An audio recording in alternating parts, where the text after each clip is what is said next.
भारतीय पौराणिक कथाओं में एक कहानी भस्मासुर की है जो बड़ी रोचक है, जिसमें एक राक्षस होता है जिसे वरदान मिलता है कि वो जिस पर हाथ रख देगा वो जल के स्वाहा हो जाएगा।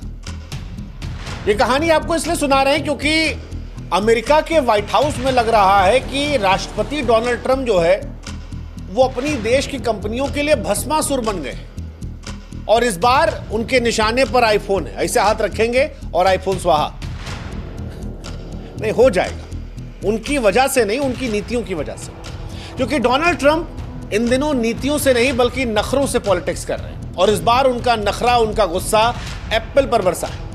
हाँ, यही फोन जिसका इस्तेमाल हम लोग करते हैं। डोनाल्ड ट्रंप पिछले 10 दिन से बार बार कह रहे थे कि भैया मैंने युद्ध रुकवाया है, मैंने युद्ध रुकवाया है, मैंने युद्ध रुकवाया। दुनिया कह रही थी कि इतना क्यों रो रहे हो भाई, इतना गाने की क्या जरूरत है। मतलब जैसे कोई छोटा बच्चा कहता है ये मेरी पेंसिल है, मेरी पेंसिल है, मेरी पेंसिल है।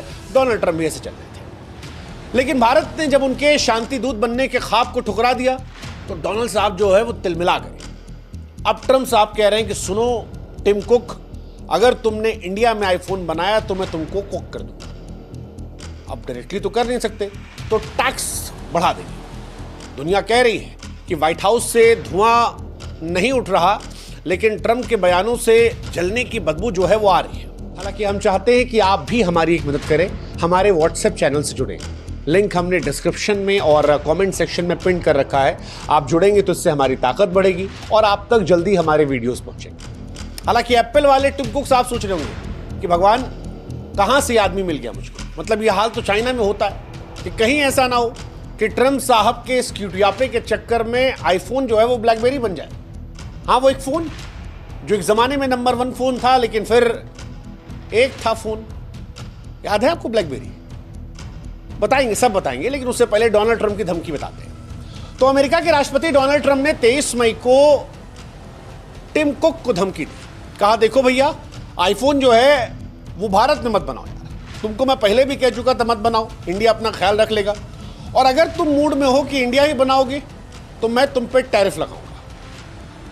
अब डोनाल्ड ट्रंप एक हफ्ते में ये बात दूसरी बार कह रहे हैं और इस बार और सीरियसली कह रहे हैं। हालांकि कह क्यों रहे हैं ये भी हम आपको बताएंगे, लेकिन ये बयान उनका कोई व्यापारिक नीति वाला नहीं था।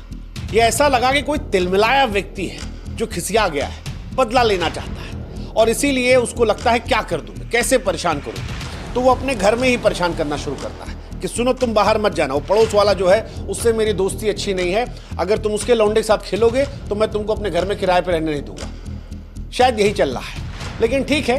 डोनाल्ड ट्रंप इससे पहले भी कई बार ये कह चुके हैं कि इंडिया जो है टैक्स वैक्स बड़ा लगाता है और इस बार भी वो एप्पल को भारत से भगाने की फिराक है। लेकिन सवाल ये है कि क्या ये धमकी एप्पल को डुबो दोगी या फिर ट्रंप जो है वो खुद ही अपने पैर पे कुल्हाड़ी मार रहे, क्योंकि वो दुनिया में बार बार कह रहे हैं मैं तुम पे इतना टैक्स लगाऊंगा, तुम पे इतना टैक्स लगाऊंगा। अब वो टैक्स अगर दुनिया ने पलट के लगाना शुरू कर दिया तो डोनाल्ड ट्रंप का क्या होगा, खैर वो भी बताएंगे। लेकिन सबसे पहले बताते हैं कि इंडिया में आईफोन का धंधा कितना बड़ा है। तो भारत में एप्पल का बिजनेस जो है वो बीते कुछ सालों से रॉकेट की स्पीड से उड़ रहा है। जैसा कि हमने कहा आपको, हमारे पास भी आईफोन नजर आ रहा है। भारत में बहुत सारे लोग हैं जो आजकल आईफोन का इस्तेमाल करते हैं। 2024 में एप्पल ने भारत में करीब $22 अरब के आईफोन बनाए थे, जो पिछले साल के मुकाबले 60% ज्यादा थे। भारत के स्मार्टफोन बाजार में एप्पल की हिस्सेदारी तकरीबन 8% की है, लेकिन इस 8% की हिस्सेदारी से जो व्यापार है वो $8 अरब तक पहुंच गया है। अब ये सब कैसे हुआ? ये सब ऐसे हुआ कि भारत में तमिलनाडु, कर्नाटक में आईफोन असेंबल करते हैं और भारत में बड़ा मोटा निवेश किया गया है, जिससे भारत में आईफोन बन रहे हैं, भारत में नौकरियां मिलती हैं और आज दुनिया में जो नए वर्जन का आईफोन है वो भारत से ही बनकर जा रहा है, मेक इन इंडिया। यही बात एक दिन टिम कुक ने कह दी थी कि अमेरिका में भी जो लोग आईफोन का इस्तेमाल करते हैं वो भारत का आईफोन है, मेड इन इंडिया। और ये बात डोनाल्ड ट्रंप के दिल पर लग गई, खासतौर पर तब लगी जब इंडिया ने कहा नहीं जी, आपने सीज फायर नहीं करवाया था। अब सवाल यह है कि अगर एप्पल भारत से मुंह मोड़ेगा तो क्या नुकसान सिर्फ भारत को होगा? डोनाल्ड ट्रंप को अंदाजा नहीं है। इससे आईफोन के दीवानों को नुकसान होगा जो इंडिया से लेकर अमेरिका तक है, क्योंकि अगर एप्पल इंडिया से जाता है तो कीमतें बढ़ जाएंगी, नौकरियां चली जाएंगी और सबसे बड़ी बात, कहीं ऐसा ना हो कि टेक्नोलॉजी जो है वो पॉलिटिक्स की बलि चढ़ जाए। वैसे ही जैसे एक जमाने में ब्लैकबेरी चढ़ गई थी, याद है कि नहीं याद है आपको? चलिए हम याद दिला देते हैं। ब्लैकबेरी कभी दुनिया का स्मार्टफोन में बेताज बादशाह था। हर बड़ा आदमी एक ज़माने में जैसे आज आईफोन यूज़ करता है, उस ज़माने में ब्लैकबेरी यूज़ करता था। और आज के दौर में ब्लैकबेरी शायद म्यूज़ियम में कहीं खोजे मिलेगा। यही डर जो है वो एप्पल के सीईओ को भी सता रहा होगा कि कहीं ऐसा ना हो कि आईफोन जो है वो ब्लैकबेरी बन जाए, क्योंकि 2007 में जब आईफोन आया था तब ब्लैकबेरी अपने पुराने कीबोर्ड और बीबीएम के भरोसे सोता रहा। इनोवेशन की तेज़ रफ्तार में वो चूक गया और उसका साम्राज्य ताश के पत्तों की तरह बिखर गया। ब्लैकबेरी और नोकिया अपने आप में उदाहरण है कि अगर अपडेट नहीं करोगे और गुमान में रहोगे तो देखते देखते ख़त्म हो जाओगे। नोकिया भी ख़त्म हुआ, ब्लैकबेरी भी क्या। आज एप्पल के सामने जोखिम वही है। हालांकि एप्पल का दुश्मन इनोवेशन नहीं है, क्योंकि इनोवेशन में एप्पल बहुत आगे है, वो हर बार कुछ नया लेकर आता है, लेकिन उसका दुश्मन है ओवल ऑफिस में बैठा वो शख्स जिसको आज हम कह रहे हैं भस्मासुर, जो आईफोन को भस्म करने पर तुला हुआ है। क्योंकि अगर एप्पल भारत और चीन जैसे प्रोडक्शन पावर हाउस को छोड़कर अमेरिका में निर्माण करता है तो इससे लागत जो है वो बहुत ज़्यादा बढ़ जाएगी, मार्केट फिसल जाएगा और आईफोन की कीमत 2.5-3 लाख रुपए पार कर सकती है। और 2.5-3 लाख में लौंडे आईफोन खरीदेंगे? नहीं, मुश्किल है। कुछ लोग खरीदेंगे, लेकिन एक बड़ी आबादी जो है वो आईफोन से धीरे धीरे कटने लगी। प्लस जितने भी ये सैमसंग, वन प्लस और जितने और ब्रांड हैं, ये थोड़ा इनोवेशन बेहतर करके आईफोन की जगह रिप्लेसमेंट के तौर पर आ सकते हैं। और अगर इसी बीच में अंबानी साहब का दिल खुल गया या अडानी साहब का दिल खुल गया, जिनके पास पैसा बहुत ज़्यादा, जैसे जियो को ले आए, तो हो सकता है वहाँ से भी कोई कहानी निकल जाए। मतलब कुल मिलाकर कहानी ये कि इंडिया में एक नई अपॉर्चुनिटी पैदा कर देंगे जो आज नहीं है, क्योंकि आज हर आदमी ब्रांड के नाम पर एप्पल लेने जाता है। एक ज़माने में ब्लैकबेरी ने गलती की थी टेक्नोलॉजी को लेकर, लेकिन क्या एप्पल के साथ ये गलती पॉलिटिक्स में होगी? अगर ट्रम्प साहब जिद पे रहे तो हो सकता है कि एक अपॉर्चुनिटी बन जाए। लेकिन ट्रम्प जिद में क्यों है, ये भी सवाल बड़ा महत्वपूर्ण है। तो ट्रम्प जिद में इसलिए है क्योंकि डोनाल्ड ट्रम्प को इस बार नोबेल पुरस्कार चाहिए।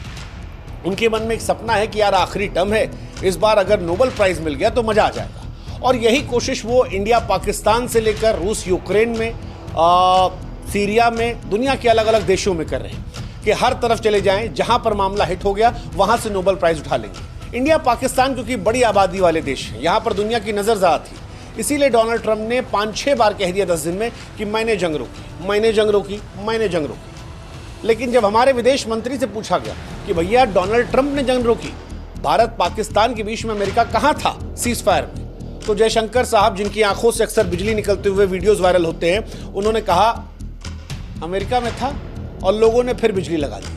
अब हो सकता है वो बिजली वाला वीडियो जो है वो डोनाल्ड ट्रंप ने देख लिया और वहीं से डोनाल्ड ट्रंप जो है वो एकदम सकपका गए।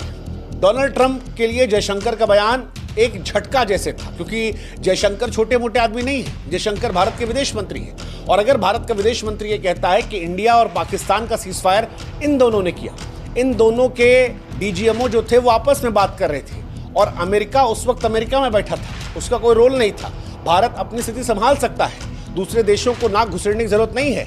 कश्मीर पर पहले ही डोनाल्ड ट्रंप को इंडिया ने झटका दिया था, ये कहा था कि कश्मीर तीसरा आदमी नहीं बताएगा, हम आपस में बात कर लेंगे और कश्मीर पर बात नहीं करेंगे, हम बात करेंगे पीओके पर। ये सारी चीजें सिर्फ खंडन नहीं थी, बल्कि डोनाल्ड ट्रंप के छवि पर एक तमाचा था, डोनाल्ड ट्रंप के अहंकार पर वार था। और शायद यही वजह है कि डोनाल्ड ट्रंप इंडिया को थोड़ा जवाब देना चाहते हैं, क्योंकि इंटरनेशनली बेइज्जती हुई है। अब जवाब कैसे देंगे? जवाब उन्होंने अपने लौंडे को पकड़ के दिया। मानो कह दिया हो कि सुनो, तुम आज से बाहर खाना खाने नहीं जाओगे, घर पे चाहे रूखा सूखा बनेगा यही खाओगे, बाहर नहीं खाओगे। जैसे हमने पहले भी एक उदाहरण दिया कि डोनाल्ड ट्रंप मानो अपने किराएदार से कह रहे हैं कि अगर पड़ोसी के लौंडे के साथ खेलोगे तो तुमको घर में रहने नहीं देंगे। यही बात वो टिम कुक को कह रहे हैं। लेकिन प्रॉब्लम यह है कि इंडिया अब बदल रहा है। भारत मध्यस्थता नहीं चाहता, भारत टेक्नोलॉजी मैन्युफैक्चरिंग में अब खुद के पैर पर खड़ा होकर आगे बढ़ना चाहता है। और यही डोनाल्ड ट्रंप को परेशान करता और यही खींच बनकर एप्पल के दरवाजे पर दस्तक आई है।